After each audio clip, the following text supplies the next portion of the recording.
लाला 1 वर्ष के है गए। श्री गर्गाचार्य जी महाराज गोकुल में नामकरण संस्कार के लिए पधारे। गर्गाचार्य जी महाराज ने आकर के कही, बोले मैया कल को मुहूर्त बहुत बढ़िया, कल तुम्हारे लाला को नामकरण संस्कार करूंगा मैं, लेकिन मैया एक मेरी बात सुन ले। यशोदा मैया बोली आज्ञा करो बाबा। बोले मैया तुम जितने उत्सव करो इतनो ढिंडोरो पीट दो कि कोई ना कोई राक्षस आ ही जावे लाला को परेशान करवे। या हमारी मेरी बात मानो, लाला को नामकरण संस्कार तो गोपनीय भाव ते करियो, कोई को मत बताइयो। यशोदा मैया बोली हम तो पड़ोसी इनको नहीं बताएंगे। और रही बात भंडारो करनो तो या बार गैयान को करेंगे, 9 लाख गैयान के बीच में बैठ करके ठाकुर जी को नामकरण संस्कार करेंगे। गर्गाचार्य जी बोले कल की तिथि बढ़िया है, कल करेंगे। मैया मेरे संग मेरे ठाकुर जी आए हैं, तो ठाकुर जी की मैं अपने हाथ से भोजन बना करके प्रसादी करूं, तो आप मुझ को सामग्री दे दो सूखी, मैंने एक सामग्री बनाए लूं, ठाकुर जी को भोग लगाए दूं। यशोदा मैया ने गोबर को चौका लगायो, सब सामग्री ला करके गर्गाचार्य जी को प्रदान कर दें। बोले बाबा आप बढ़िया प्रेम से भोग बनाओ, आरोगाओ ठाकुर जी को। गर्गाचार्य जी ने बढ़िया सुंदर सामग्री बनाई, खीर बनाई, सब्जी बनाई, रोटी बनाई, जो जो सामग्री बनाई। खीर बड़ी रज रज के बनाई, केसर युक्त, इलायची युक्त, मिश्री, खांड की मिश्री की खीर।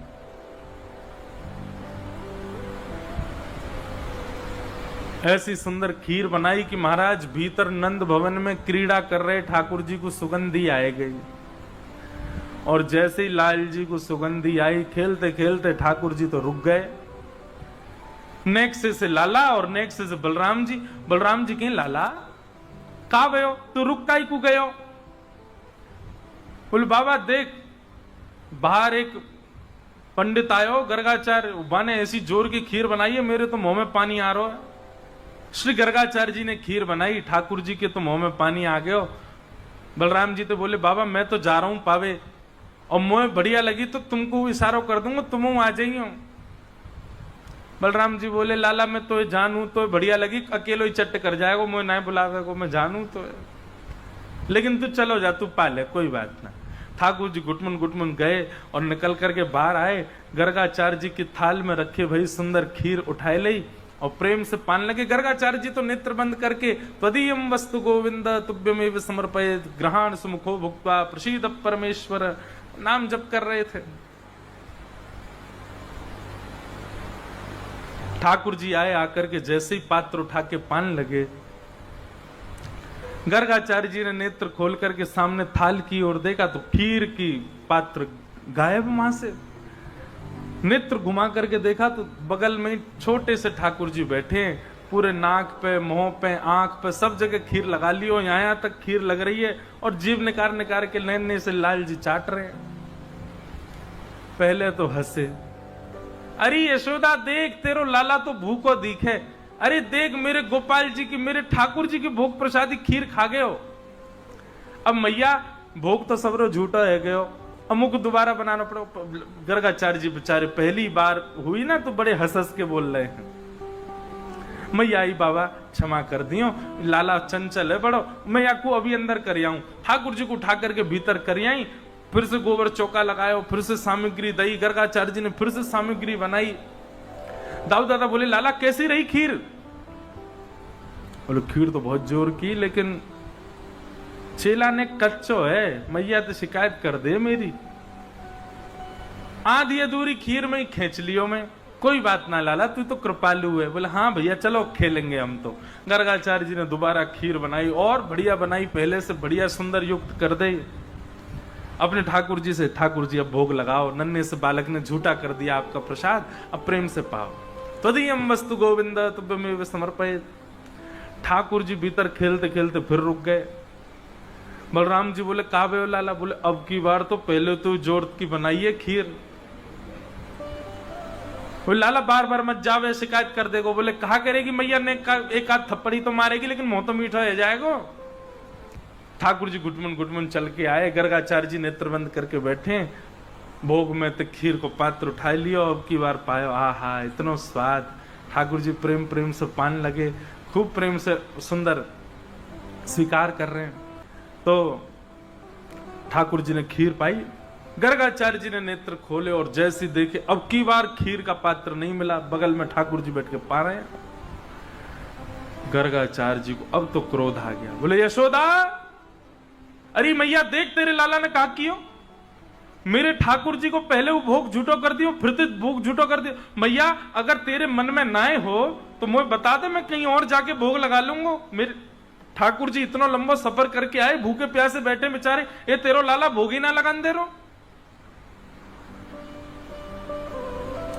यशोदा मैया आई, बोले बाबा क्षमा कर दो। बोले ना ना, तेरो लाला कछु औरन ते ज्यादा चंचल है ना, एक मैया बुरो मत मानी हो।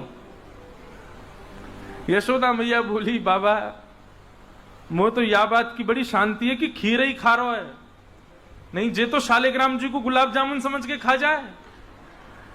या को शालिग्राम भगवान हमारे नंद बाबा तो अपने शालिग्राम की सेवा करके और ऊपर टांड पे धर के जामे कि कहीं लाला के हाथ ना पड़ जाए। क्यों? बोले एक दिन लाला ऐसो गाल फुला करके और गैयान के पीछे घूम रहा और नंद बाबा ढूंढे मेरे ठाकुर जी कहां गए, ठाकुर जी कहां गए, पता चली लाला चूस रहो मुंह में धर के। क्यों? बोले शहद ते स्नान करे या लगी जय जय मीठो है गए होगो सुई खागो। ऐसो लाला है ये तो माँ बाप बड़ी कृपा है ठाकुर जी की, केवल खीर खा रहो, नहीं तो तुम्हारे ठाकुर जी स्वाहा है जाते। बाबा अब आप चिंता मत करो, मैं लाला को कमरा में बंद कर दूंगी, आप जब तक भोग लगाओगे तब तक कमरा में रहेगो, आप प्रेम तो भोग लगा लो। ठाकुर जी को पकड़ करके मैया ने कक्ष में बंद कर दियो। ठाकुर जी बैठ गए, 1 वर्ष के हैं लाला, और महाराज गुस्सा में भर गए। ठाकुर जी लाल पड़ गए चेहरा, और 1 वर्ष के बालक को गुस्सा आता है तो उस दुनिया का सबसे प्यारा बालक लगता है। ठाकुर जी के गाल लाल पड़ गए और ठाकुर जी जंगला पे खड़े हैं पकड़ करके और ऐसे देख रहे हैं गर्गाचार्य जी को। गर्गाचार्य जी भी देख रहे हैं, शैतान बालक अब आके दिखा। ठाकुर जी बोले दारी के भोग लगा, मैं आके बताऊं तो तेने अभी मेरा रूप ही तो नहीं देखो। अच्छा ठाकुर जी बोलते थोड़ी, अभी बोलना जाने ही ना है, लेकिन मन ही मन सोच रहे हैं। गर्गाचार्य जी ने फिर से भोग बनाया, सब सामग्री बनाई। अब तो ठाकुर जी को चिड़ा चिड़ा करके मिश्री, अब की बार तो ज्यादा डालिए मैंने मिश्री, और मीठी होठ चिपक जाएंगे, ऐसी रबड़ी बनाइए।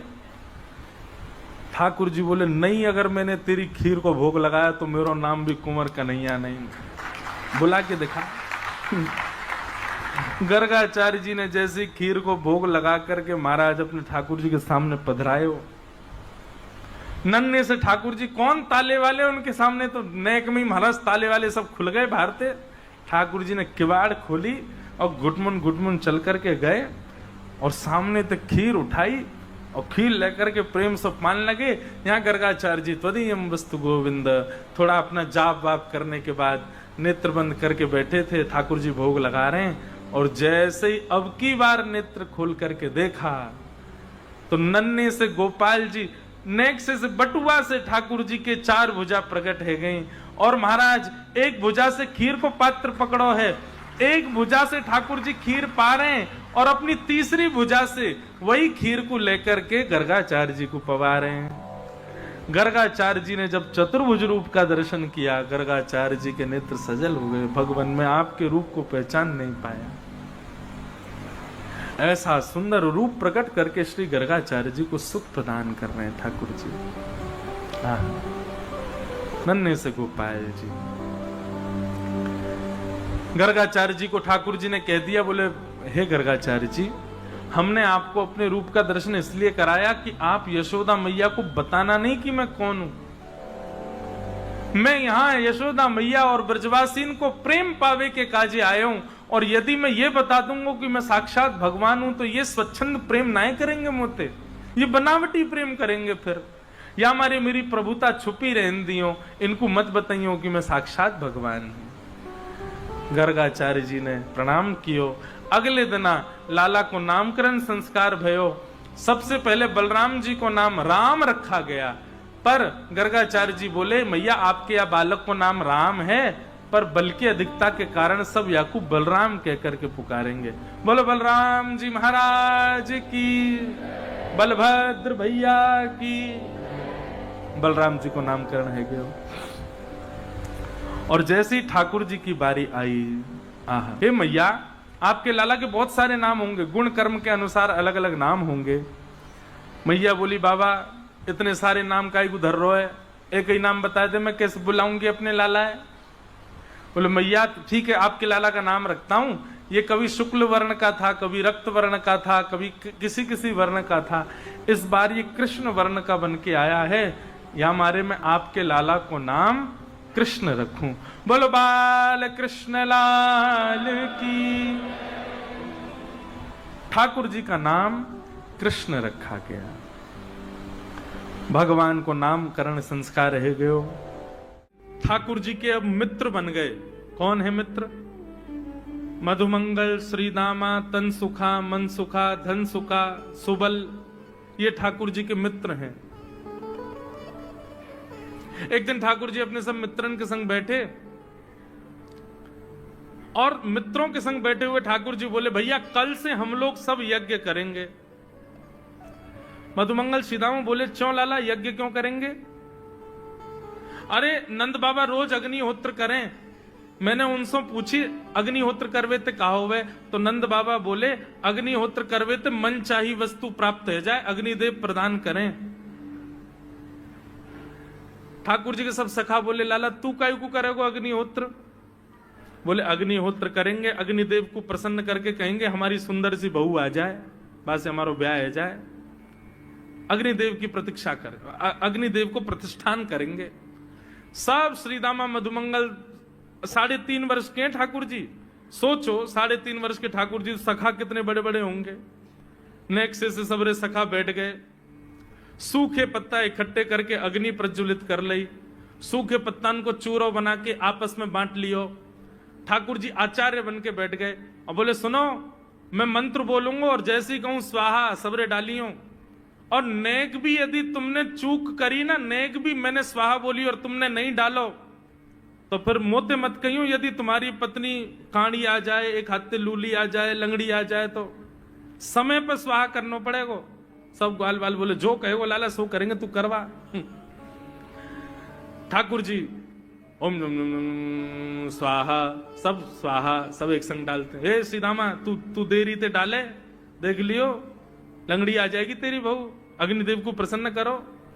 इस प्रकार ठाकुर जी सब ग्वाल बालों के संग खेलते हैं। ग्वाल बाल बोले, लाला यज्ञ तो है गयो, अब ब्राह्मणन को भोजन के काजे बुलाओ। यज्ञ के बाद ब्राह्मण भोज होना चाहिए। सो अपने सब ग्वाल बालों की उंगली पकड़ करके पूरे गोकुल में जाते हैं, ब्राह्मणों के घर जाकर के कहते हैं, आज नंद भवन में बढ़िया उत्सव भयो है, बढ़िया यज्ञ भयो है, भोजन के काजे शाम को आपको परिवार सहित आनो है। सबन को निमंत्रण दिया मैं। अब महाराज नंद भवन से जब निमंत्रण आता है तो ब्राह्मण लोग ब्राह्मणी से कहते हैं कि आज चूल्हा मत जलाना। क्यों? अरे नंद भवन में भोजन की सूचना मिलती है तो 3 दिन से भूखे रहते हैं ब्राह्मण। क्यों? इतना खवाएंगे नंद बाबा, इतना खवाएंगी यशोदा मैया कि पेट भर जाएगा, 2 दिन तक भूख भी ना लगेगी, इतना भोजन करना पड़े। ए ब्राह्मणी चूल्हा मत जलाई, और सुन नमक को पानी और दे दे। नमक को पानी पी पी करके भूख बढ़ाते हैं अपनी। बोले शाम को जाएंगे और बढ़िया चकाचक महाराज 56 भोग पाएंगे। शाम का समय हुआ, सैकड़ों हजारों ब्राह्मण आकर के नंद भवन के बाहर खड़े हो गए। यशोदा मैया ने अटारी से जैसे ही देखा इतने सारे ब्राह्मण, यशोदा मैया उतर करके आई, बोली आओ भगवान पधारो, सबन को जय श्री कृष्ण, सबन को प्रणाम। जे बताओ आज मेरे द्वार पर आप सबन को एक साथ आने को कारण कहा है? किसी को निमंत्रण देकर के और फिर पूछो कारण क्या है, बड़ा अजीब लगता है। किसी को आपने बुलाया भोजन पे, वो बेचारा आ गया, फिर आप कहो बताओ भैया कैसे आए, कितना अजीब लगे। ब्राह्मण बोले मैया तुम हम तो पूछ रही हो या बात है? अरे सुबह तो भूखे प्यासे बैठे हैं, जल्दी भोजन पबाओ। आपके यहाँ यज्ञ भयो, यज्ञ की पूर्ण आहुति की प्रसादी पावे आए हैं, और काई क्यों आए हैं? यशोदा मैया बोली, कौन सा यज्ञ, कब भयो यज्ञ, कौन सी पूर्ण आहुति? ऐसो कछु ना भयो हमारे यहाँ, आप लोगन को कोई गलत जानकारी मिली है? कौन ने कही आपते? ब्राह्मणों के नेत्रों में आंसू आ गए। बोले मैया, एक तो हम सवेरे से भूखे, ऊपर ते ब्राह्मणी से मना और करे आए कि तू चूल्हा मत जलाइयो। ब्राह्मणी भी बाट निहार रही है कि डिब्बा में लेके आएंगे हमारे काजे भी भोजन। खाली हाथ गए तो ब्राह्मणी डांटेगी अलग। मैया, तेरो लाला सवेरे सवेरे आयो और सब ग्वाल बालन के संग आके हमसे कह के गयो यज्ञ भयो, यज्ञ की पूर्ण आहुति में भोजन करवे सबन को आनो है। हम तो यही मारे चले आए। यशोदा मैया बोली, या लाला ते कैसे बचूं मैं, पूरे दिना कम से कम 2-2.5 हजार लोगन को निमंत्रण ऐसे ही देते रहे। यशोदा मैया बोली, आपकी व्यवस्था करूं, लेकिन पहले या लाला को तो देखूं मैं, है कहां ये? नंद भवन के पीछे बगीचा में ठाकुर जी अपने सब ग्वाल बालन के संग खेल रहे। यशोदा मैया गई, जाकर के बुलाए, ए लाला, ओ कन्हैया, यहां पे आ। ठाकुर जी ने जैसी देखी यशोदा मैया बुला रही है, लेकिन यशोदा मैया के संग जे कौन खड़े हैं? ए श्रीदामा मधुमंगल। बोले, हाँ, ये तो सांची में आ गए सबरे ब्राह्मण, हम तो ऐसे खेल खेल में निमंत्रण दे के आए इनको। मैया बहुत मारेगी, भैया मैं अकेला नहीं जाऊंगा, तुम भी चलो मेरे संग। यदि मुंह में एक थप्पड़ पड़ो तो तुम मुंह पड़वाऊंगा। मैया बहुत मारेगी आज। और मधुमंगल श्रीदामा जबरदस्ती उनको हाथ पकड़ के ठाकुर जी ले गए। हाँ मैया बता, कहा कह रही? अरे लाला, जो जो बड़ो है तो जा रहा हो, तेरे उधमन की सल ना है पड़े। का कियो तेने? बोले, का कियो मैंने? ये सब कौन है? मोह का पतो कौन है? मैं ना जानू मैया इन्हें। बोले, जे सब रे ब्राह्मण है हमारे गोकुल, वो सब यूं कह रहे हैं तेने इनके घर जाके इनको सबन को निमंत्रण दियो, यूं कहीं हमारे यहाँ यज्ञ भयो, आकर के आप सबन को भोजन पानो है। मैया, तेरी सौगंध खा के कह रहा हूं, मुझको तो जेव ना पता इनको घर कौन सी गली में।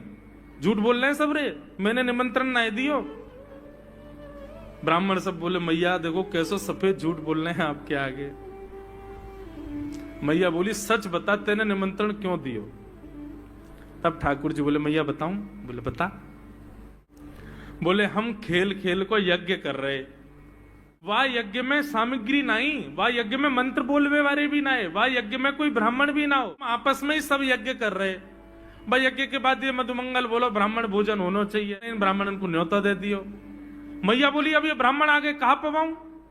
बोले, मैया देख सीधी बात है, या में ज्यादा चिंता करवे की कोई बात ही ना है।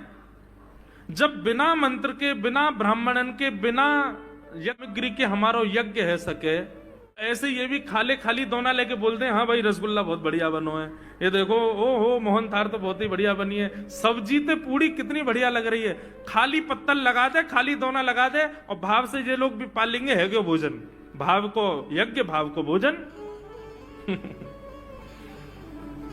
ब्राह्मणों को बंधुओं गुस्सा, ठाकुर जी की लीला पे किसी को क्रोध नहीं आता, सब हंस जाते। पर यशोदा मैया आधी रात में रसोई बनाती है, सब ब्राह्मणों को पवाती है, और इतना बनाती है कि उनके घर भिजवाती है। मैया बोले, लाला इतना काम करावे। बोले, मैया तू बैठी बैठी ना मोटी है गई है, या हमारे मुंह को लगे, तू पूरे दिन लगी रहकर रसोई में कछु कछु बनाती रहकर।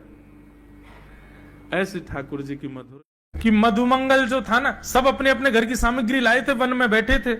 ठाकुर जी सबसे मांग रहे थे, हाँ भैया तू का लाया हो? बोले, मैं आलू की सब्जी लाया हूं। तू का लाया हो? मैं टेटी को अचार लाया हूं, ला खवा मुकू। सबके हाथन से ठाकुर जी पा रहे थे। इतने भगवान ने कहा, मधुमंगल तू का लेके आए हो? तो मधुमंगल छुपाने लोगों ने, नहीं कछु नहीं, मैं तो लाला रूखी रोटी लाया। बोले, ना कछु तो है। तभी श्रीदामा बोला, लाला छुपा रहो है, मटकी में कड़ी लेके आयो है, तो को ना देनी पड़ जाए, हमारे छुपा रहो तो। ठाकुर जी बोले, चोरे मोकू काई को ना दे रहो? मधुमंगल बोले, लाला हमारे घर में इतना धन ना है कि रोज रोज नयो नयो भोजन बने। 3 दिन पहले मैया को कोई छाछ देगे, और सुबह से मैया ने खूब सारी कड़ी बना ली, 3 दिन से वही चल रही है, बासी है गई लाला, खट्टी है, तू खावेगो तेरे गले में लगेगी, तेरी आंख मिच जाएंगी, लेकिन तू माने ना है, जबरदस्ती खा जाए, या हमारे में छुपा रहा हूं तो ते। लाला तू बाकी इनके घर को खा ले, मेरे घर की कड़ी मत खा, खट्टी है गई, 3 दिन की बासी है। ठाकुर जी बोले मुंह आगे कर। मधुमंगल इतने में दौड़ करके कहीं जंगल में भीतर कहीं चला गया और मां खड़े होकर के मुख से लगा करके पूरी कड़ी पीने लगा। बोले लाला माने को नहीं, खा जाएगा। ठाकुर जी पीछे से दौड़ करके आए, हाथ पकड़ दे, बोले मोकू क्यों? मधुमंगल ने दूर कड़ी को पात्र फेंक दियो। बोले तो कु ना खवाऊंगा, खट्टी है। अब मधुमंगल मुख से लगा के पिया तो यहाँ मूछ बन गई थी कड़ी की, छींटे पड़ गए थे कड़ी के। ठाकुर जी बोले तू ना खवावे को मुख तो मिल जाएगा। भगवान ने उसका गला ऐसे मुख पकड़ा और जीभ निकाल करके ठाकुर जी उसके गाल को, नाक को, होठ के ऊपर सब चाट गए। जैसे ही ठाकुर जी चाटे, आकाश में बैठे ब्रह्मा जी बोले राम राम राम राम। ये भगवान है, ये भगवान है। बेचारा मधुमंगल वो शायद उसके घर में नहाने की भी व्यवस्था होती होगी कि नहीं पता नहीं, उसके मुंह पे लगी कड़ी चाट गए।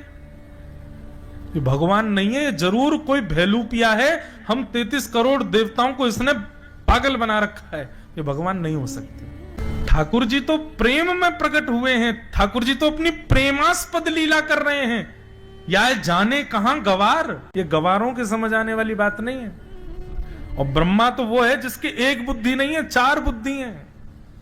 जब वे चतुरानन भगवान की लीला को ओछी समझ सकते हैं तो हम तो मानव हैं।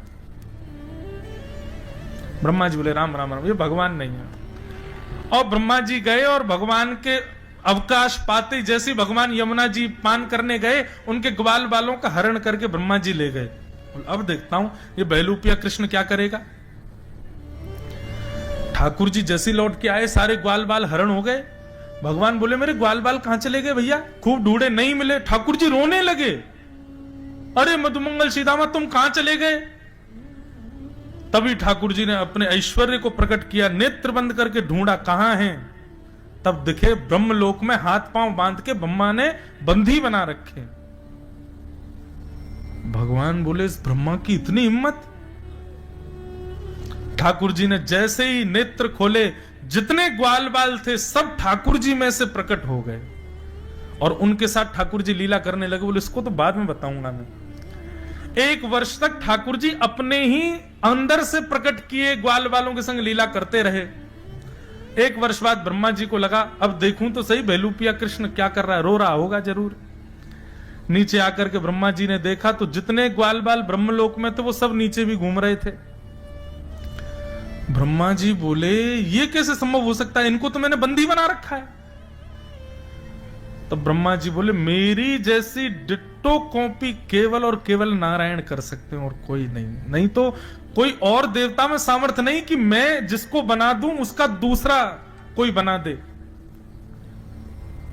ब्रह्मा जी बोले भैया आप तो क्षमा मांगनी पड़ेगी, लेकिन ऐसे नहीं, ग्वाल बालों को लेके आता हूं, अर्पित करूंगा, फिर क्षमा मांगूंगा।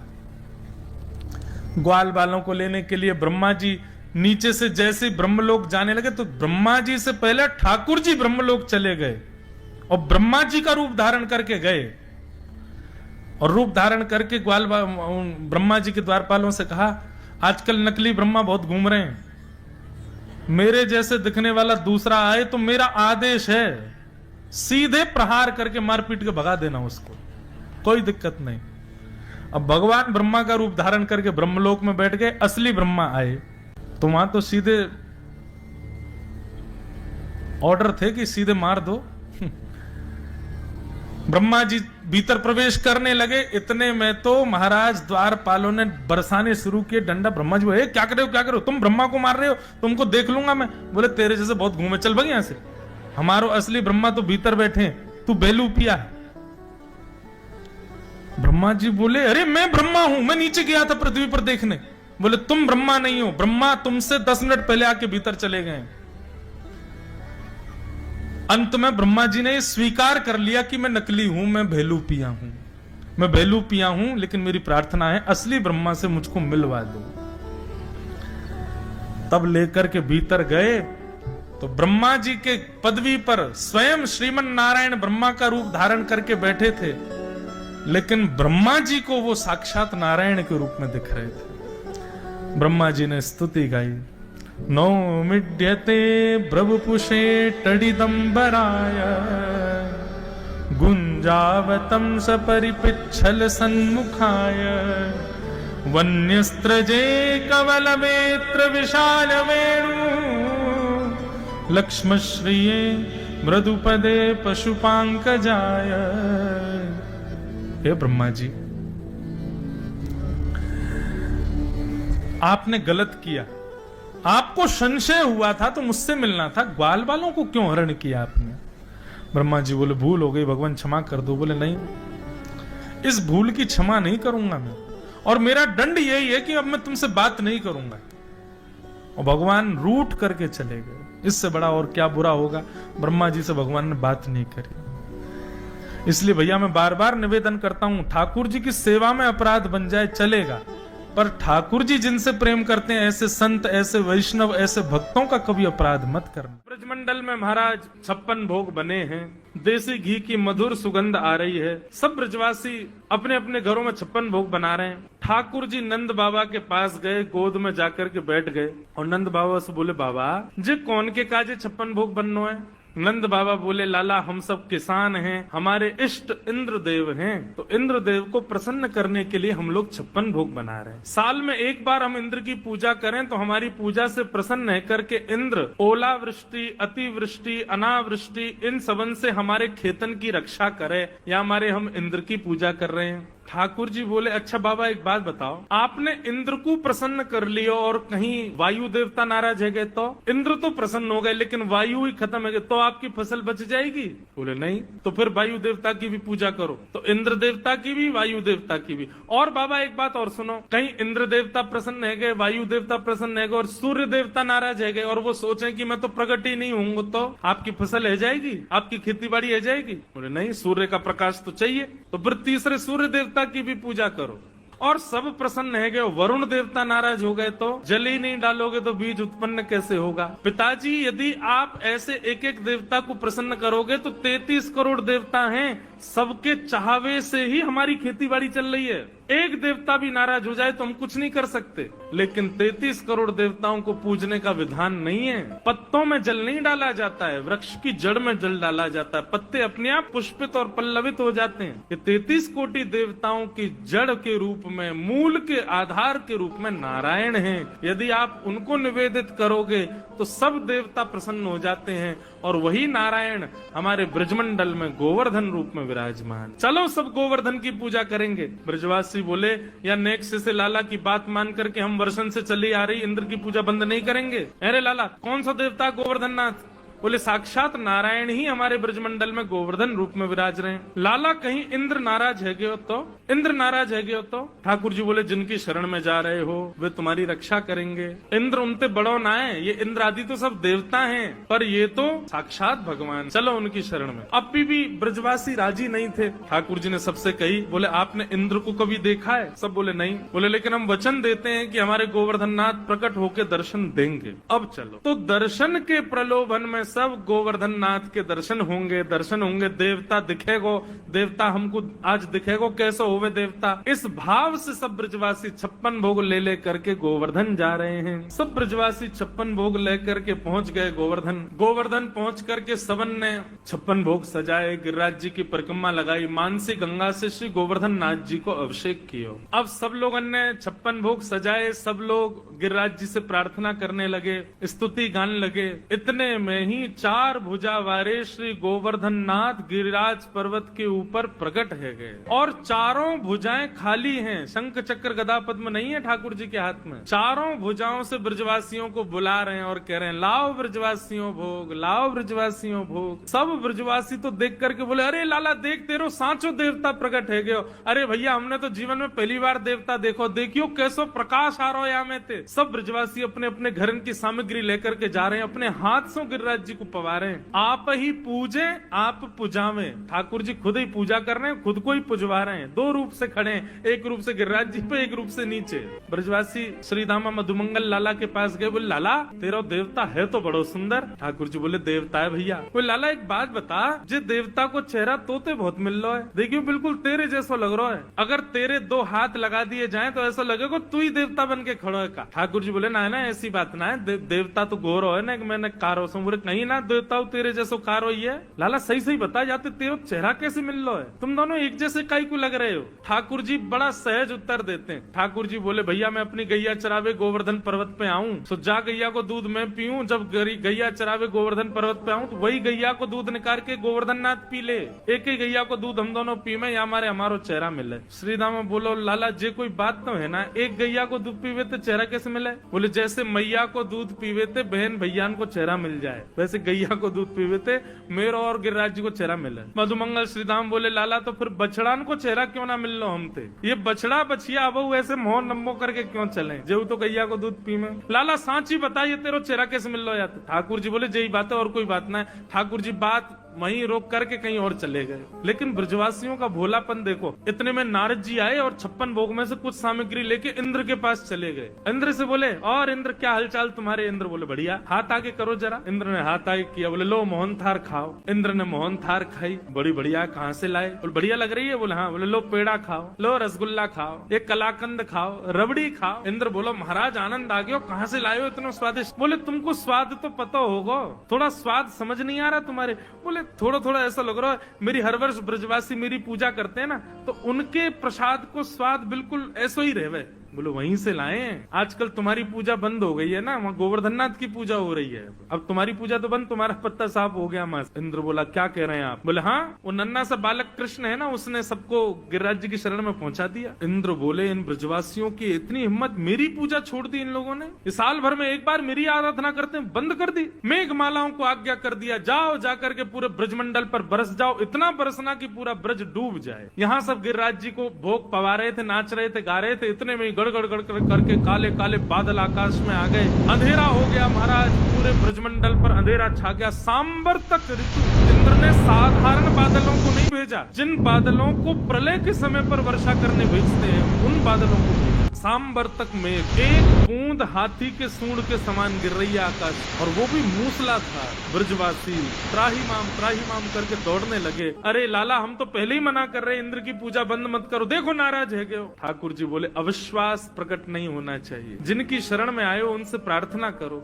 सब ब्रजवासी घुटनों पर बैठ गए, सब ब्रजवासी नेत्र बंद करके हाथ जोड़ करके प्रार्थना कर रहे थे। इतने में ही हमारे बाल कृष्ण प्रभु गए, गिरिराज जी को प्रणाम किया, प्रणाम करके एक तरफ से दोनों भुजाओं से उठा करके भीतर प्रवेश किया, और प्रवेश करके 7 कोस लंबे चौड़े गिरिराज पर्वत को अपने बाम हस्त की इकन्नी उंगली के नख पर ठाकुर जी ने धारण कर। आ जाओ सब ब्रजवासियों, सब आकर के खड़े है जाओ, मैंने गिरिराज जी उठा लिए। सब ब्रजवासी दौड़े महाराज, लाखों ब्रजवासी थे। बीच में एक पर्वत के ऊपर ठाकुर जी खड़े हैं, चारों तरफ ब्रजवासी अपनी अपनी छड़ी लगा करके खड़े है गए। सबन ने अपनी छड़ी लगा ली और सब एक टक अपलक नेत्रों से ठाकुर जी को देख रहे हैं। लाला तेने इतना बड़ा गिरिराज पर्वत कैसे उठा लियो, ये तोपे तेरी उंगली पे ऐसे कैसे उठ गो गिरिराज जी, ये तो बहुत बड़ा पर्वत है लाला, 21 किलोमीटर लंबो चौड़ो पर्वत है। ठाकुर जी बोले हम जय जय हैं, आओ प्रणाम करो। ए मधुमंगल श्रीधाम चला प्रणाम कर। बोले लाला तू जो कहेगो सो मान जाएंगे, लेकिन जे ना मानेंगे कि तू जय जय है, तू जय जय ना है, तू भगवान ना है लाला, तू तो हमारो लाला है, तू तो हमारो सखा है, तू तो हमारो मित्र है, तू भगवान ना है। तेने ये गिरिराज जी भगवान बन के नहीं उठाए, तू सही बता तेरी उंगली में शक्ति कहाँ से आई। ठाकुर जी के नेत्र बंधुओं सजल हो गए, कितने भोले, कितने सरल, कितने सहज ब्रजवासी, ये मानते ही नहीं है कि मैं भगवान। ठाकुर जी बोले बताऊं मैंने कैसे उठाए। बोले बता। बोले पहले आप सब अपनी छड़ी हटाओ। ठाकुर जी सब ब्रजवासी बोले लाला छड़ी हटा देंगे तो गिरिराज जी नीचे आ जाएंगे। बोले तो फिर मैं अपनी उंगली हटा लूं, तुम लोगों की छड़ी पर टिक रहे हैं तो। बोले हाँ लाला तू अब हटा ले एक बार, हमने छड़ी लगा ली यही पर टिक गए। ठाकुर जी ने जैसी उंगली नीचे करी सोई सबन की छड़ी टूट गई, गिरिराज जी नीचे आने लगे। ओ लाला संभाल संभाल। ठाकुर जी ने फिर से उंगली लगाई, अब तो दूर दूर तक कोई सपोर्ट नहीं, अकेले ठाकुर। लाला तू सच में जय जय हम प्रणाम करो। ब्रजवासी बोले सच बता लाला, आनंद मत लेवे हमते, तू बता दे तू कौन है। तो तू है तो हमारो लाला, जे बता तू बस शक्ति कहाँ ते आई। कछु माखन को बल बढ़ो, और कछु आप गोप ग्वालन ने मेरी सहायता करी। सब गोप ग्वाल बोले लाला तू माखन तो बहुत खावे, बासे तेरो बल बढ़ो ये तो समझ में आ गई, पर कछु गोपन करी सहाय, हम ग्वाल वालन ने तेरी कहा सहायता करी लाला। बोले आप सब लोग टकटकी लगा के मुझको देख रहे थे, अपलक नेत्रों से मुझको देख रहे थे, तो आप सबके नेत्रों से आप सबकी शक्ति निकल करके मेरे भीतर आ गई। लाखों ब्रजवासियों मुझको देख रहे हो, सबकी शक्ति मेरे भीतर आ गई और मैंने अपने इकन्नी उंगली पे गिरिराज जी उठा लिए। वास्तव में ये मेरो बल नहीं है, आप सब ब्रजवासी मुंह को देख रहे हो ना, तो आप सब उनको बली मुंह में आ गए हो। और ब्रजवासी इस बात को मान गए। तभी हम कहें लाला आजकल हम कमजोर कैसे है गए, आजकल घबराहट है जाए हमें बहुत जल्दी, नेक चले सांस फूल जाए। हम कहें भैया इतनी कमजोरी कहाँ से आ गई, अब तो चली शक्ति लाला ने चुरा ली है हमारी। हाँ लाला जे बात सही है, तू जय जय ना आए, हमारे बलते तेने गिरिराज जी उठाए। महाराज ब्रजवासी ने घी के पीपा खोल लिए और लगे महाराज लड्डू बनावे, बढ़िया लड्डू बनावे, मोहन थार बनावे। नंद बाबा बोले तुम्हें नेक शर्म ना आ रही, गिरिराज जी उठा रखे हैं लाला ने और यहाँ 56 भोग बना रहे हो तुम। बोले बाबा तुम ना जानो, ये 56 भोग बनावेंगे, बना के फिर हम खामेंगे, फिर हमारे भीतर शक्ति बनेगी, फिर हम लाला को देखेंगे तब हमारी शक्ति लाला में जावेगी, तब लाला उठावेगा। ठाकुर जी को आनंद तो इतना आ रहा है, बोले मानना ही नहीं कि मैं भगवान हूं। और श्री राधे जू की कृपा से मैंने गिरिवर लियो उठाए। अरे लाला श्री राधा रानी की तो पे कहा कृपा भाई, जो तेने गिरिराज जी उठ। जिस शिला पर ठाकुर जी खड़े थे उसके पीछे जाकर के जब देखा तो एक पद्मासन में श्री किशोरी जी बैठी हैं और अपनी भ्रगुटी से गिरिराज जी को देख रही हैं। ठाकुर जी ने तो उंगली पे गिरिराज जी उठाए, पर किशोरी जी की तो दृष्टि पर गिरिराज जी टिक गए। श्री राधे जू की कृपा से मैंने गिरिवर लियो। 7 दिन 7 रात्रि तक ठाकुर जी ने गिरिराज जी धारण किए। 7 दिन बाद इंद्र ने अपने दूतों से पूछा कि ब्रजमंडल बह गया हो, सब मर गए हो तो वर्षा बंद कर दो। सब ने कही बोले महाराज मां तो 56 भोग जय रहे हैं सब रे, और धूल उड़ रही है ब्रजमंडल में। 7 बरस के ठाकुर जी अपने इकन्नी उंगली पर गिरिराज जी धारण करके खड़े हैं। आकाश में सुदर्शन चक्र इतनी द्रुत गति से चल रहे हैं कि पूरे पानी को सुखो रहे हैं। शेषनाग ने बांध बना दिया, बाहर का पानी भीतर नहीं आ रहा, और एक कोने पर अगस्त मुनि बैठ करके पूरे जल को पी रहे हैं। धूल उड़ रही है ब्रज में। इंद्र को पता चल गया, राम राम मैंने बहुत बड़ा अपराध कर दिया। ठाकुर जी चरणों में आ गया। ठाकुर जी ने गिरिराज जी पुनः पधरा दिए। इंद्र ने भगवान की स्तुति गाई और सब ने श्री गोवर्धन नाथ जी का मधुर जय जयकार किया। हमारे ब्रज में कहें लाला तू भगवान है। ठाकुर जी बोले काय को मधुमंगल तू ये काय को पूछ रहा हो। बोले ना ना हमने ऐसी सुनी है कि जब गर्गाचार्य जी आए ना तो वो कह के गए कि यशोदा मैया तुम्हारो लाला नारायण समान गुण ही है, और तेरी हरकतन ते हुए ऐसा लगे कि तू कहीं भगवान तो ना है। तो ठाकुर जी धीमे से बोल जाते हैं, बोले मधुमंगल एक बात बताऊं। बोले कहा मैं जय जय ही हूं, मैं भगवान ही हूं। तू सांची भगवान है? बोले हाँ। लाला मैं सबन ने बता दूं कि तू भगवान है? ठाकुर जी बोले हाँ बताया। मधुमंगल गयो, सबरे सखान में हल्ला मचाया। बोले तुम्हें एक बात बताऊं? बोले कहा हमारो जो लाला है ना, बोले हाँ जो भगवान है। ये बात सुन के आधे तो हंसने लगे और आधे छड़ी लेकर के बोले दिखाइयो ने कहां तेरो भगवान। ठाकुर जी निकल के आए कुंज से, आज बड़ी अदा से निकल के आए। ए मधुमंगल सीताराम प्रणाम करो, हम भगवान हैं। नहीं मानते, नहीं स्वीकार करते। एक दिन ऐसी लीला भागवत में आती है कि एक बार जागरण हुआ, ब्रज में जागरण कराया नंद बाबा ने। जागरण का मतलब है पूरी रात जग करके अपने इष्ट का स्मरण करना, वो जागरण है। रात भर जागरण चला। तो जागरण के काल में जैसे ही थोड़े ब्रह्म मुहूर्त का समय हुआ, तब घड़ी तो होती नहीं थी। अंदाजा लगाया तो नंद बाबा को लगी कि भाई ब्रह्म मुहूर्त है, क्यों मैं स्नान करवे जाऊं। तो जैसे ही नंद बाबा ने यमुना जी में प्रवेश किया, क्योंकि अब तो नहीं ऐसा होता पर नदियों में भी स्नान करने का समय होता है। ब्रह्म काल से पहले अगर आप नदी स्नान करते हैं तो वो देवताओं का समय होता है। उस समय देवता स्नान करने आते हैं, उस समय नहीं करना चाहिए। तो नंद बाबा देव काल में चले गए और जैसे ही नदी में स्नान करने पहुंचे तो गंधर्वजन इनको पकड़ के ले गए। जब नंद बाबा बहुत देर तक नहीं आए तो सबने जाके ठाकुर जी से कही, तो ठाकुर जी गए और ठाकुर जी ने यमुना जी में प्रवेश करके गंधर्व लोक में जाकर के नंद बाबा को वहां से छुड़ाया और वापस लेकर के आए। तो जैसे ही नंद बाबा वापस आए तो सब ब्रजवासियों ने घेर लिया। सब ब्रजवासी बोले, बाबा तुम कहां चले गए, रात में गए अब निकल के आए हो। मधुमंगल श्रीदाम बोले, बाबा हमें तो यूं बताओ, इतनी देर तुमने सांस कैसे ली भीतर, तुम चले कहां गए। बाबा बोले, भैया 2 देवता मुझे पकड़ के ले गए, मैंने देव काल में स्नान कर लियो। बोले फिर? बोले कछु ना, बड़े बड़े महल बने, बड़े बड़े लंबे चौड़े देवता ऐसे सुंदर कि देखते रह जाओ। मैंने इंद्र को दर्शन कियो, मैंने सबरे देवता देखे वहां पे। और फिर बाबा फिर का भयो? बोले इतने में ही लाला आयो, और जैसे ही लाला आयो, लाला के आती सब या को प्रणाम करने लगे, सब या के चरणन में नतमस्तक है गए, सब या की बलैया लेने लगे, गंधर्वजन या की आरती करने लगे। और सब ब्रजवासी टेढ़े टेढ़े देख रहे हैं, लाला है या पूज रहे हम बे, या की पूजा कर रहे हो इंद्र हम बे। ठाकुर जी इतरा रहे सामने खड़े खड़े, बोले तुम्हें ही नहीं पूजा, वो सबरे पूजे तीनों लोक में। सबरे बोले, बाबा सच में यहाँ की पूजा भाई वहां पे? बोले हाँ। अब तो ठाकुर जी का यश बढ़ गया, अब तो महाराज निमंत्रण आने लगे घर घर से, लाला हमारे घर भोजन करवे आ जाइयो, हमारे घर सोवे आ जाइयो, हमारे घर शरबत पीवे आ जाइयो, छाछ पीवे। अब ठाकुर जी तो मधुमंगल सीधामा से कह रहे हैं, आज की भाषा में कहें तो अपॉइंटमेंट लेते जाओ कहां कहां जाना है। ठाकुर जी का यश हो गया इतना वृंदावन में कि भैया या तो देवता भी जाने। एक दिन सब ब्रजवासियों ने कही, लाला तू सांची भगवान है, तू सांची बता दे, सौगंध खा के तू सांची भगवान है। ठाकुर जी बोले, अगर मैंने बता दिया कि मैं भगवान हूं तो आप क्या करोगे, पूजोगे मुझे? लाला पूजेंगे तो ना भाई, तो तू भूल जा, लेकिन हमारी एक इच्छा है। बोले का एक बार वैकुंठ देखना चाहे, वैकुंठ है कैसा? लाला तू अगर सांची भगवान है तो एक बार वैकुंठ दिखाला हमें।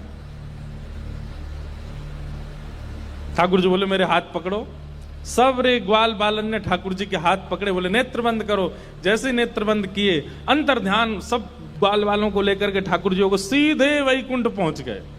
जैसे ही नेत्र खोले तो विशाल स्वर्ण का किवाड़ लगी है और जय विजय राजा, जय विजय द्वारपाल खड़े हैं। ठाकुर जी के जाते सब जय जयकार करने लगे, द्वार खुल गए, पुष्प वर्षा हो रही है, सब देवी देवता दौड़े दौड़े आ रहे हैं। कोई कमल लेकर के आ रहे हैं, कोई माला लेकर के आ रहे हैं, कोई अक्षत लेकर के आ रहे हैं। मधुमंगल श्री दामा सबरे बोले, लाला ने परिचय तो करा दे। ठाकुर जी बोले, देख वो सामने खड़ो तुम्हारो इंद्र, जाए तुम इतने सालन ते पूज रहे, वो खड़ो इंद्र। बोले लाला ये इंद्र है? बोले हाँ। या कि हाथी पे हमें बैठा दे एक बार। ठाकुर जी बोले, इंद्र इधर आओ, अपने हाथी को लेके आओ। हाथी आ गया, ऐरावत हाथी, सबरे ग्वाल बाल चढ़ गए उसके ऊपर।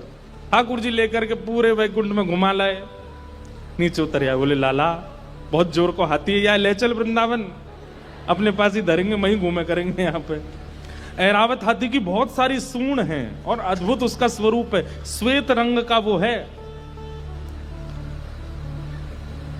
ब्रजवासी बोले, लाला हमने सुनी है ब्रह्मा के 4 मुंह हैं, एक बार दिखा दे। ठाकुर जी ने ब्रह्मा जी को बुलाया, ब्रह्मा जी आ गए। ब्रह्मा जी जैसे ही आए, श्रीदामा जाके स्पर्श करके उनके मुख देख रहे हैं, सच्ची के कि नकली है? लाला ये तो सांची है। सब जगह ठाकुर जी ने घुमाया, जिस देवी देवता से मिलना चाहते थे सबको प्रकट कर दिया। सब जगह घूमे ठाकुर जी को लेके, नदियों में, तालाबों में, पशु पक्षी सब देखा, वैकुंठ का एक एक कोना ठाकुर जी के साथ देखा। सब जगह घूम करके ब्रजवासी थक गए। थक करके बोले, लाला अब चल वृंदावन चल, अब ले चल हमें। ठाकुर जी बोले, भैया सुनो, तुम सबके लिए कक्ष खुलवा दिए हैं और वैकुंठ का नियम है मैं बताना भूल गया था कि यहां एक बार आने के बाद फिर यहां से जाता नहीं है कोई भी। अब तुम सब यहीं वैकुंठ में रहो, क्या बुराई है? ये उर्वशी गंधर्व सब लोग तुम्हारी सेवा में रहेंगे, देवी देवता। अरे तू जब कहेगा इंद्र आ जाएगा, ब्रह्मा आ जाएगा, सब तुम्हारी सेवा में रहेंगे, यहीं बैठे रहो। अब ये सुनते ही ब्रजवासी तो रोने लगे, ठाकुर जी के चरणन में गिर गए, बोले लाला तू हमारे प्राण मांग ले, तू जो कहेगो हम तो दे देंगे, तू कहेगो आज के बाद हम तो जय जय मान के रोज तेरी आरती पूजा करेंगे, लेकिन हमें वापस वृंदावन ले चल, हम वैकुंठ में ना रह सके, हमें तो वृंदावन ही प्रिय है लाला। ठाकुर जी के नेत्र सजल हो गए। सब देवी देवताओं को दिखाते हुए ठाकुर जी बोले, तुम लोगों को आश्चर्य होता है कि भगवान इन ब्रजवासियों से इतना प्रेम क्यों करते हैं। देखो, दीयमान न ग्रहणंती, ये भक्ति की वो स्थिति है कि मैं वैकुंठ देने को बैठा हूं, लेकिन इनको नहीं चाहिए। क्यों? वृंदावन प्रिय है, यमुना जी प्रिय हैं, गोवर्धन प्रिय है। इतना प्रेम वृंदावन से ब्रजवासी करते हैं। ठाकुर जी एक दिन खेल रहे सब सखान के संग, और खेलते खेलते इतने में श्रीदामा भागन लगो। ठाकुर जी बोले, ए श्रीदामा कहां को जा रहे है? श्रीदामा बोलो, लाला ससुराल जा रहा हूं अपनी। ठाकुर जी बोले, नंदगाम सुनो, बरसानो सुनो, वृंदावन सुनो, गोकुल सुनो, जे ससुराल कौन सा गांव है भैया? श्रीदामा हंस के बोलो, लाला ससुराल गांव को नाम ना है। तो बोले, फिर कहा है ससुराल? बोले, जब ब्याह है जाए ना तो अपनो घर तो पीहर है, और पत्नी को घर जो है का वो ससुराल है। ठाकुर जी बोले, जे पत्नी कौन होवे? बोले, लाला जैसे नंद बाबा की तेरी मैया यशोदा पत्नी है, ऐसे ही मेरा ब्याह है रो, मैं वो पत्नी लेवे जा रहा हूं, तो पत्नी के घर को ससुराल के में। ठाकुर जी गए श्रीदामा के पास, ओए श्रीदामा मेरो ससुराल कौन सो है, मेरे ससुराल को नाम बता। श्रीदाम बोलो, मुंह का पता तेरा ससुराल कौन सा? तेरी बहू जहां की होगी वही तेरा ससुराल। बोले, मेरी बहू कहाँ है? श्रीदामा बोलो, लाला मुंह मत पूछे, मैया तो जाके पूछ। ठाकुर जी तो आज पहुंच गए सुबेरे ते ही, और यशोदा मैया से जाकर के रोने लगे। मैया बोली, काय गुरो रा लाला? बोले, मैया तेने मुझे इतनी बड़ी बात छिपाई। मैया बोली, कहा छुपा दियो मैंने? बोले, तेने मेरी ससुराल को नाम ना बतायो आज तक। मैं 3.5 बरस को बूढ़ा है गो, अभी तक मुंह मेरी ससुराल ना पता। और वो श्रीदामा अपनी ससुराल गए बहू लेवे। यशोदा मैया बोली, लाला तेरी संगत सुधारनी पड़ेगी, सबरे सखा तो दिन ब दिन बिगाड़ते जा रहे हैं, तूने एक बड़ो है जा, तेरी ससुराल है जाएगी। ठाकुर जी बोले, बड़े कैसे हूं मैं? बोले, जब खुद दूध पीन लगेगो, खुद नहान लगेगो, खुद तैयार है जाएगो, घर के सब काम अन्य करने लगेगो, तू बड़ा हो जाएगो, तेरो ब्याह करा दूंगी। महाराज वही दिना ठाकुर जी गए, अपने सबरे पुराने लत्ता कपड़ा लेकर के आए, धोने लगे उन्हें, अपने आप दूध पीने लगे, अपने आप भोजन करने लगे, अपने आप ही उठ पटांग श्रृंगार करने लगे। शाम को बोले, मैया मैं बड़ो है गो, अब ब्याह करा दे मेरो। मैया बोली, वाह दिन में ही बड़ो है गो तू। मैया तो बोले, मैया देख तू बात ने मत बदले, बार बार मोते कह तू ऐसो कर तो ब्याह कराऊंगी, बड़ो है जा तो ब्याह कराऊंगी। अब सब काम मैंने कर दिए, घर के सब काम काज करने लगो मैं, देख अपनो श्रृंगार खुद करके आऊं, देख कैसो लग रहा हूं मैं। मैया बोली, ओठ वारी चीज आंखन में लगा के आयो, आंख वारी ओठन में लगा के आयो, यो करो बड़ो है गो मैं। ठाकुर जी बोले, मैया मेरो ब्याह करा दे, नहीं तो श्रीदामा बहू लेके आ रहा हूं, बाकी बहू ले आऊंगा मैं, वही की बहू को ले आऊंगा, वही की ससुराल को अपना बना लूंगा। तभी एक सखा दौड़ो दौड़ो आया, बोले, ए लाला देख श्रीदामा बहू लेके आ गो। बहू को नाम सुनते ही ठाकुर जी तो मचल गए, लेके चल मुंह को जल्दी। मैया रोकने लगी, बोले, लाला ने सुधर के तो जा, कैसो बन के जा रहा है? ठाकुर जी तो दौड़े दौड़े गए, बोले बीच रास्ता में रोक ले, सबको कथा पता है। माधवी की माँ ने पहले ही मना करके भेजा था कि बोले तेरे सखा, तेरे पति जो श्रीदामा, उनके जो सखा कृष्ण है, उनको मुख मत दिखाइयो। ठाकुर जी पालकी में घुस गए, हाथ पांव जोड़ के कहने लगे, भाभी जी एक बार ने अपना मुख दिखाए दो, लेकिन माधवी ने नहीं दिखाया। ठाकुर जी कह रहे हैं, देख ले, बड़े बड़े जोगी, बड़े बड़े तपस्वी, बड़े बड़े ध्यानी हमारे मुख को देखवे के काजे तड़पे, और हम तेरे सामने बैठे, तू हमें मोहना दिखा रही अपनो। माधवी ने मुख नहीं दिखाया। ठाकुर जी बोले ठीक है, तड़पेगी मुख को देखवे के काज। माधवी बोली मोए ना तड़पनो, मेरे पास मेरो खसम है, वही देख लूंगी, तुम्हें काई को देखना। ठाकुर जी बोले वचन दे के जा रहा हूं, तड़पेगी। जैसे छोटे से बालक कभी कभी बड़ी बड़ी बात करते हैं तो बड़े लोग उसको मजाक में लेते हैं, ऐसी माधवी ने भी मजाक में लिया, देखा ही नहीं ठाकुर जी को। श्री शुकाचार्य जी वर्णन करते हैं वृंदावन में कैसी स्थिति है। गोपियां दोहन करती हैं तो घर घर घर जो दही की मथनी की आवाज आती है ना, उसी में ही कीर्तन करने लग जाती हैं। कृष्ण ऐसे, कृष्ण के नेत्र ऐसे, कृष्ण की नासिका ऐसी, कृष्ण के कान ऐसे, कृष्ण को मोर पिछ ऐसो, कृष्ण की पीताम्बरी ऐसी, कृष्ण की भुजा ऐसी, कृष्ण के चरण ऐसे। कोई गोपी अपने घर में चौका लगा रही है और चौका में पौंछा की जो छर्र छर्र आवाज आवे, वही छर्र छर्र ध्वनि में ही कीर्तन करने लग जाए, कृष्ण ऐसे, कृष्ण ऐसे। हसितम मधुरम, चलितम मधुरम, वमितम मधुरम, मधुराधिपते अखिलम मधुरम। इन सबकी बातें सुनकर के मीराबाई माधवी को ऐसा लगता है कि इन सब से तो मैं श्रेष्ठ हूं, कम से कम अपने पति की हूं, इन सब की तरह तो नहीं। पूरे दिन उस कृष्ण की प्रशंसा करती रहती हैं। सब गोपियां माधवी से कहती हैं अभी तक तेरे सामने आयो ना है और तेने अभी तक देखो ना है। अरे या प्रेम को काम भावना ते मत देखियो, 3.5 वर्ष को 4 वर्ष को है, लेकिन वहां के प्रति एक अलग ही प्रेम प्रकट है। जाए माधवी सबको ज्ञान देती है, बोले चाहे 3 वर्ष को 4 वर्ष को है तो अन्य पुरुष, क्यों उसकी बातें करती हो, क्यों उसकी ओर देखती हो। लेकिन 24 घंटे गोपियों के बीच में रहती माधवी को और कोई चर्चा ही नहीं सुनाई देती। सब केवल कृष्ण की बात करती हैं, जल भरती हैं तो बैठती हैं तो भोजन बनाती हैं तो बतियाती हैं तो श्रृंगार करती हैं, तो हर समय कृष्ण कृष्ण कृष्ण कृष्ण। माधवी ने कुछ समय अकेले रहने का भी प्रण लिया, लेकिन अकेले रह नहीं सकती, जंगल है, कहां अकेली जावे, जाना पड़ता है। उस एक दिन रात में सोई तो अब कानों में कृष्ण कृष्ण कृष्ण कृष्ण गूंज रहा है, तो कान बंद करती, पता नहीं पूरे दिन इतना नाम सुनती हूं कि अब तो कानों में भी यही गूंजता है। कान बंद करके सोती है तो स्वप्न में कृष्ण ऐसे हैं। अब कृष्ण देखे नहीं है, लेकिन उसको श्याम वर्ण, पीली पीतांबरी, वंशी, मोर पिछ सब अनुभव होता है। उठ के बैठ जाती है, नेत्रों को मीटती है, क्या करूं मैं, नहीं चाहती ये स्वप्न मुझे आवे। अब धीरे धीरे माधवी की स्थिति ऐसी होने लगी कि अब वो ना चाह करके भी कृष्णमयी ही हो गई है। रात्रि में सोती, अचानक उठ बैठती है, ऐसा लगता है मानो जैसे उसका हाथ पकड़ लिया हो। स्थिति ऐसी हो गई कि आधी रात और माधवी को ऐसा लगता है कि भोर हो गई, और तुरंत उठ करके जल्दी जल्दी वस्त्र धारण करती है, मटका उठाती है और दौड़ करके जाती है। अरे विलंब है गयो, इतनी देर है गई, मैं अभी तक उठी नहीं, जबकि है आधी रात। दिन रात सब परिवर्तित हो गया। पहुंच गई यमुना तट, और यमुना तट जाकर के देखा एक भी गोपी नहीं है, तो माधवी को लगा कि मैं विलंब से आई हूं, सब शायद जल भर के चली गई हैं। जल भर के रोज जाती है माधवी, लेकिन आज पता नहीं उस पात्र में इतना भार कहां से आ गया कि स्वयं ही नहीं उठा पा रही है। इधर उधर देखने लगी, याचना करने लगी, कोई तो आवे, कोई तो उठा दे। और तभी कोई नहीं है वहां।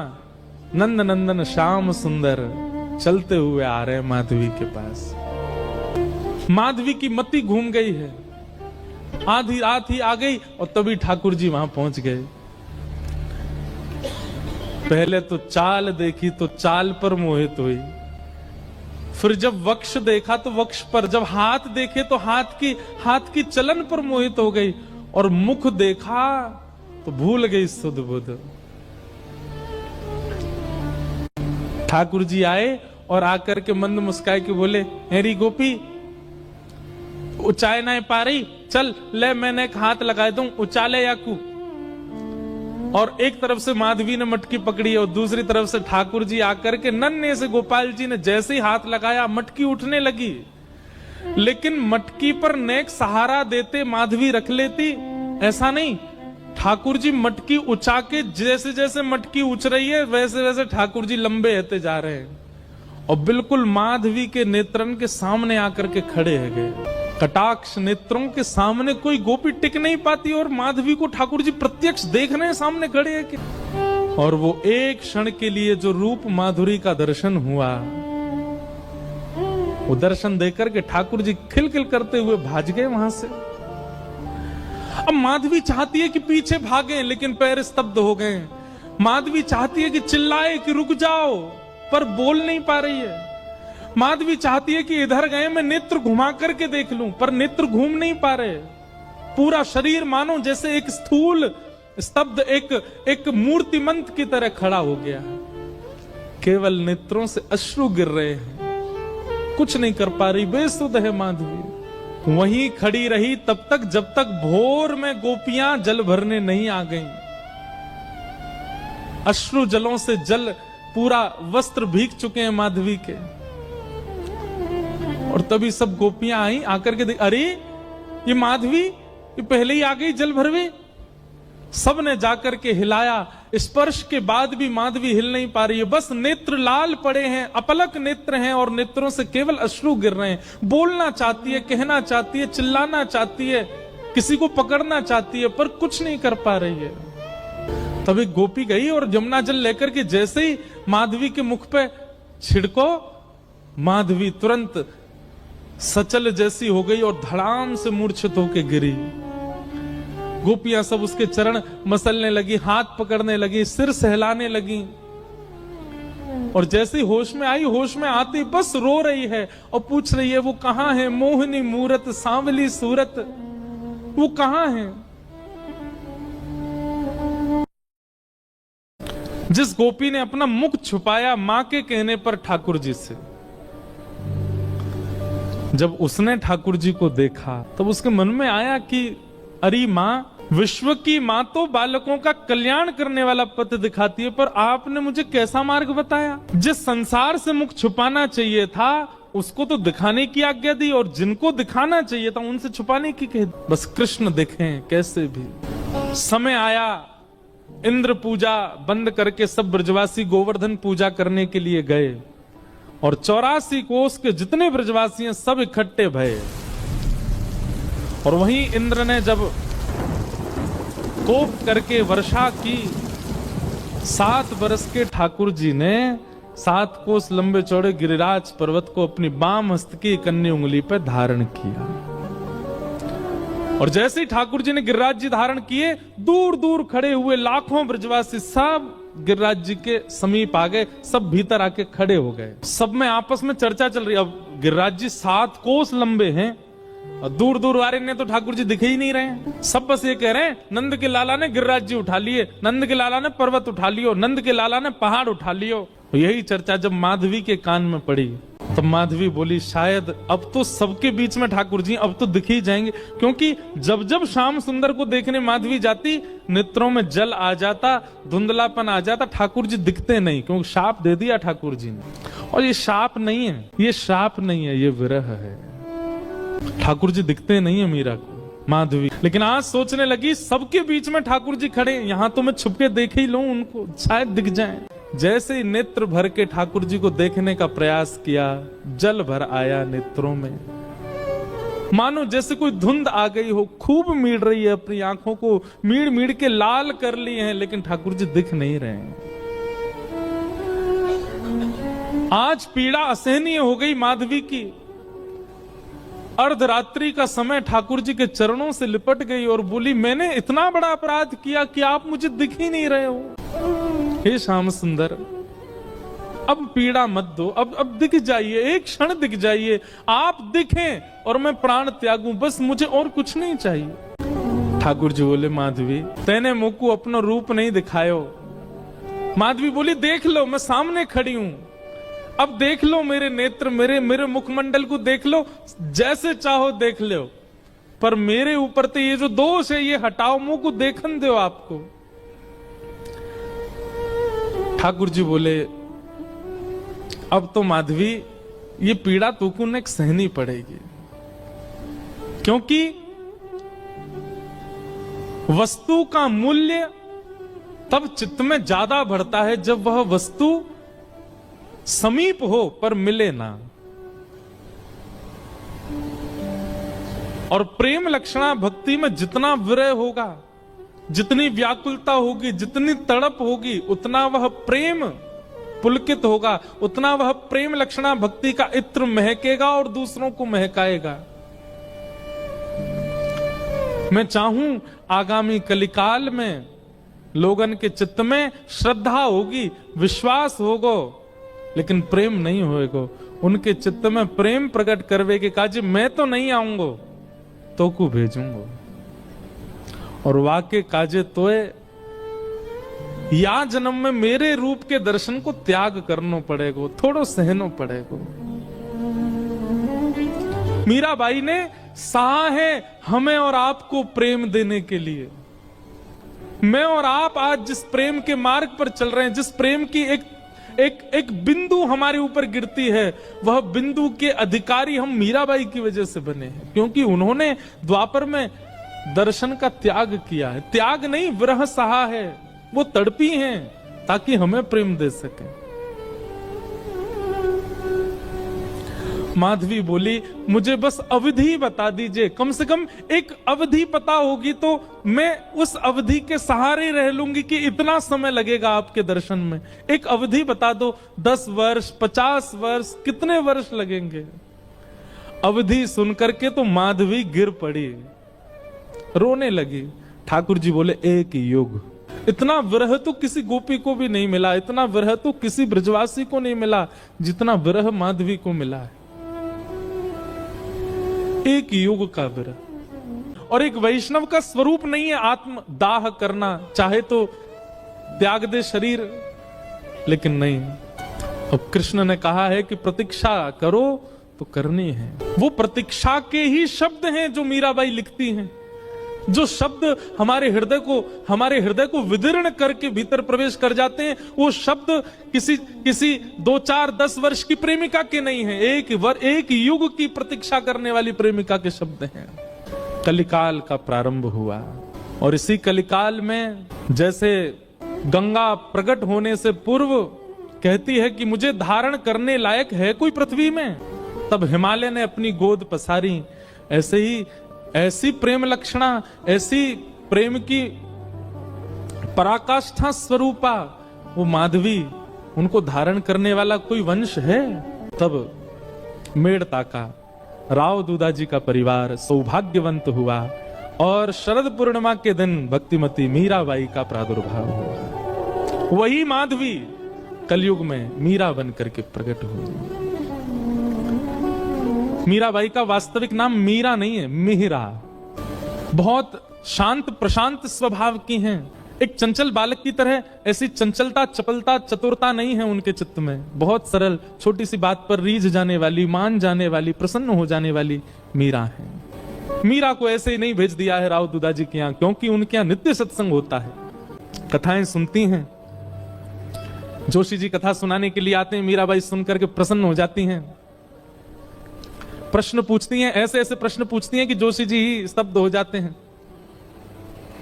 मीराबाई का स्वभाव ऐसा बताया गया कि कोई पूछता कि आप कौन हो, तो मीराबाई अपना परिचय ऐसा नहीं देती कि मेड़ता नरेश महाराज राव दूधाजी की मैं पौत्री हूं, बल्कि अपना परिचय ऐसे देती हैं, परम गौभक्त संत सेवी परम सत्संगी श्री ठाकुर जी राधा माधव की नित्य लीला नित्य सेवा में प्रवीण श्री राव दूधाजी की मैं पौत्री हूं। वो कभी ऐसा परिचय नहीं देती हैं कि इतने बड़े राजा घराने की मैं पुत्री। ये गुण भागवत में लिखा है कि परम भागवत कभी भी अपने उच्च कुल, अपनी जात, अपनी आदि आदि के प्रभाव में नहीं रहता। एक दिन ढोल नगाड़े ताशे बज रहे थे, मीरा दौड़ी दौड़ी अपनी माँ के पास गई, माँ ये क्या हो रहा है, कौन सा उत्सव मन रहा है? तो माँ ने कहा, मीरा ये बारात जा रही है, एक लाली का ब्याह हो रहा है, उसका पति जा रहा है अपने परिवार के साथ नाचता गाता हुआ, ब्याह करके उसको अपने घर ले जाएगा। मीरा कहती है, ऐसे दुल्हा सबके लिए आते हैं? बोले हाँ, सब कन्या का ब्याह होता है, सबके दुल्हा आते हैं। अच्छा, तो माँ मेरा भी ब्याह होगा? हाँ, तेरा भी ब्याह होगा। जैसे तेरे बापू सा है, ऐसे ही तू भी ब्याह करेगी और फिर तेरे बालक भी उनको बापू बोलेंगे, तू उनकी माँ होगी, तेरा भी ब्याह होगा। मीरा सोच में है और कहती है, मेरे बींद कौन होंगे फिर? मेरा ब्याह किससे होगा, कौन होंगे मेरे बींद। छोटी सी कन्या ऐसे सवाल पूछे तो माँ तो उसको मजाक में ले लेती है, अरे मीरा ये कोई समय है, अभी थोड़ी बड़ी तो हो जा, कभी और कार्य में लगते हैं, कभी और मीरा की तो वो चिंता का विषय हो गया कि मेरे बींद हैं कौन और वो कब आएंगे मुझे लेने। बार बार बस यही पूछती है, मेरा किससे ब्याह होगा, मेरा किससे ब्याह होगा, मेरे बींद कौन है। एक दिन हार के माँ ने मीरा को गोद में लिया, पूरे दिन चिल्लाती रहती है, ये तेरे बैठे कमरे में मुरली हाथ में लिए, त्रिभंग लली, ये जो स्वरूप है, ये गिरधर, यही है तेरे बींद।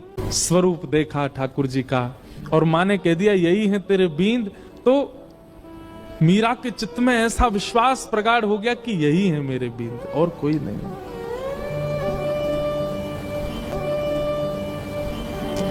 अब तो मीरा की स्थिति ऐसी हो गई, वो कक्ष में जब जाती है तो ठाकुर जी की ओर भी बहुत झुकी हुई नजरों से देखती है, ज्यादा मतलब व्यवहार ऐसा करने लगी कि मानो सच में ही ये उसके बींद हैं। संतों से कथा सुनती है और चित्त में ठाकुर जी के प्रति संबंध का प्रगाढ़ विश्वास कर चुकी मीराबाई धीरे धीरे प्रेम लक्षण भक्ति में प्रकट होने लगी। एक दिन एक संत का आगमन हुआ और वे अपने प्रवचन के समय अपने बगल में ही अपने गिरधर गोपाल को विराजमान करके प्रवचन कर रहे थे और छोटी सी मीरा, उनको एक ही चीज की प्रतीक्षा होती थी पूरे दिन की, मां मुझे सत्संग में लेके कब जाएगी। और जैसे ही मीराबाई पहुंची, छोटी सी मीरा कथा सुनते सुनते दृष्टि पड़ी बगल में बैठे हुए गिरधर स्वरूप पर, वो गिरधर गोपाल पर। अपलक नेत्रों से केवल ना प्रवचन सुन रही है ना महाराज जी को देख रही है, वो तो उनके ठाकुर जी को अपलक नेत्रों से देख रही है और बीच बीच में मानो जैसे नेत्रबंद हो जाते हैं और उसको कुछ ब्रजमंडल जैसा दिखने लगता है। उसको कभी कभी वर्षा दिखती है, कभी कभी गिरिराज जी धारण करके ठाकुर जी खड़े हैं और एक गोपी चरण से लिपट करके रो रही है, ऐसा दृश्य उसके चित्त में आने लगा, मानो अपने पूर्व जन्म की स्मृतियां चित्त में प्रकट होने लगी। ठाकुर जी ने माधवी से कहा था एक संत के माध्यम से मैं तेरे पास आऊंगा और मेरी खूब सेवा करना। माधवी को थोड़ी थोड़ी स्मृति आ गई मीरा को, और जैसी स्मृति पूर्ण हुई, कथा विश्राम हुई, नेत्र लाल हैं, अश्रु गिर रहे हैं नेत्रों से, और अपनी मां को पकड़ के कहती है, मां ये कौन है। मां कहती है ये महात्मा है, कथा सुना रहे हैं, साधु जी हैं। नहीं ये नहीं, इनके बगल में जो बैठे हैं वो कौन है। ये तो इनके ठाकुर जी हैं। हाँ तो मेरे बींद ना, आपने कहा था ना मेरे बींद वही है ना। ये हंस गई मां, अरे मीरा हाँ वही हैं, तो मेरे बींद आ तो गए मां, अब मेरा ब्याह करा दो। अरे अभी तेरी उम्र नहीं है मीरा, तो मैं बड़ी हो जाऊं तब करा देना, पर तब तक मेरे बींद को घर में ही रख लो, मैं इनको पास में रख लूं अपने।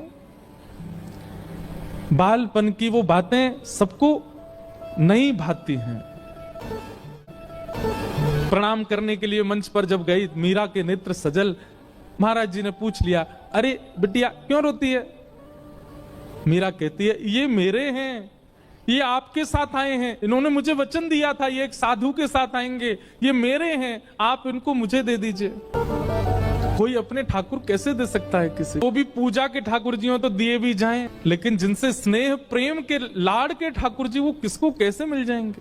पहले तो छोटी बालिका समझ करके महात्मा हंस गए, लेकिन जब कहने लगी ये तो मेरे हैं जिद करने लगी, तो महात्मा भी प्रेमी थे, व्याकुल हो गए, अपने ठाकुर जी को हृदय से लगा के तुरंत चले गए वहां से। मीराबाई कहने लगी संत बुरे नहीं है, माता पिता बुरे नहीं है, आप ही मेरे पास आना नहीं चाहते हो। अरे और कितनी प्रतीक्षा कराओगे, मैं कब से प्रतीक्षा करती हूं, अब आ तो गए हो एक महात्मा के द्वारा, अब आ क्यों नहीं जाते मेरे पास। मां डांटती है, पिताजी डांटते हैं, सब घर के लोग समझाते हैं, पर मीरा की एक अलग जिद है। एकांत में बैठी रहती है, ना खाती है, ना पीती है, ना खेलती है, बस चिंतन करती है और रोती रहती है। प्रतिज्ञा ले ली, मैं अन्न नहीं खाऊंगी, अब मैं प्रयास नहीं करूंगी कि आप आओ मेरे पास, मैं प्रयास नहीं करूंगी कि मैं आपको लाऊं, आपको खुद आना पड़ेगा, मेरी प्रतीक्षा बहुत हो चुकी है।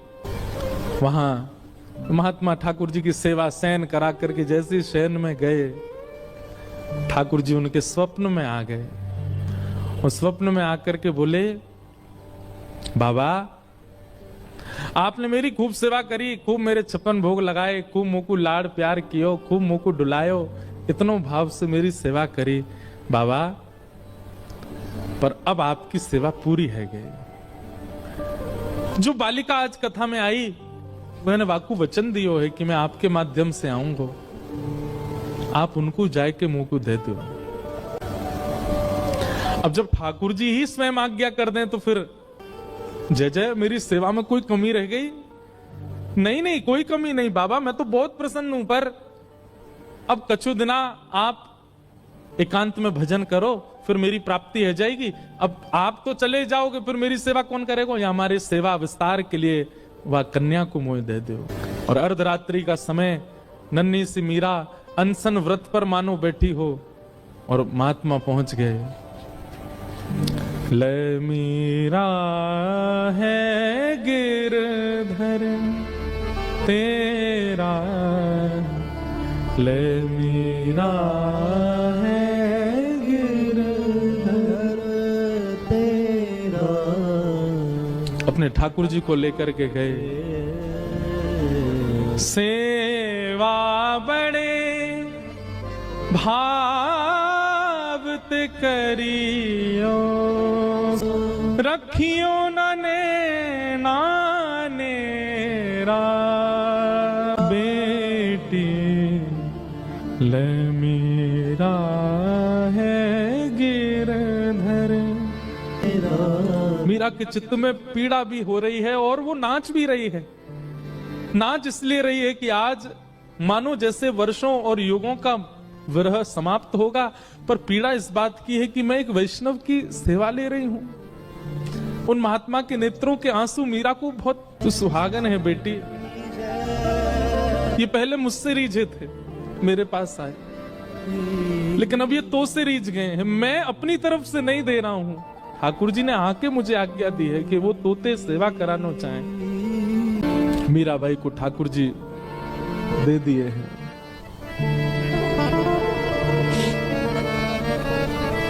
चले गए महात्मा।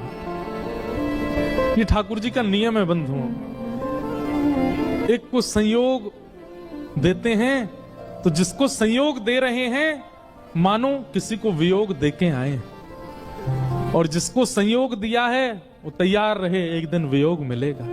बस आनंद में रहती है, प्रसन्न रहती है, झूमती रहती है, मानो अब इससे बड़ा सुख उनके जीवन में और कुछ नहीं है। आनंद है।